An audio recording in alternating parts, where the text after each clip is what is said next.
Me cago, pero que está lloviendo. ¿Qué pensáis? ¿Tenemos aquí de monigote todo el día? ¿O que no voy a grabar más? Que está lloviendo. Estoy estrupándome el peinado y el flequillo y todo. Y estoy con este gorro que parezco un esquimal. Yangreu, pero bueno, ¿qué me estás haciendo, güey? Ni yangreu ni nada. Estos de Plipresta ya me fue a grabar hasta lloviendo.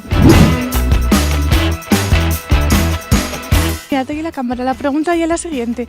¿Alguna locura que hayas hecho? En plan, bañarte desnudo en una piscina. Madre, no, nada. No, gracias. Que ella es muy formal. Sí. Venga, talleu, gracias. En Yangreu la gente y es muy formal. Malpenes hay yocos y todo eso. ¿Alguna locura que hayas hecho recientemente? Bañarte desnudo en una piscina. No, ¿Algo en el descenso de Llaviana? en el descenso debí beber más de la cuenta. Ah, vale. ¿Y qué pasó? ¿Quitaste el disfraz y tiraste los ríos? No había disfraz, al natural. ¡Al natural! Yangreu, nada que ver con desnudos, que y esto. Bertucu, borrachu. Únicamente lo que quiero es en todo, pero que lo hagan todo bien. Eso, y que no nos metan tantísimos engaños, que nos están engañando más que a los niños pequeños cuando nos mandan al colegio. Eso ya es verdad, sí. Eso es verdad.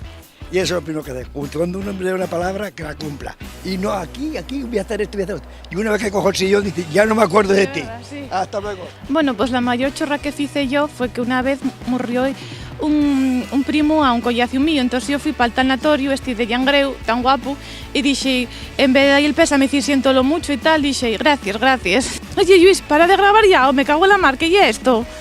Que ya te dije yo que no, hoy no os va a salir ningún capítulo genial, está lloviendo y no encontramos a nadie, a ver lo que hacemos nosotros para poner en riba este capítulo. Muy mal todo, te ha salido todo muy mal, la culpa es tuya, Luis, que quedar hoy, güey, sabiendo que daba lluvia. Es que si soy yo miro la predicción, que no me grabes, que si soy yo hubiese mirado la predicción antes de salir de casa. Esto está muy mal, muy mal.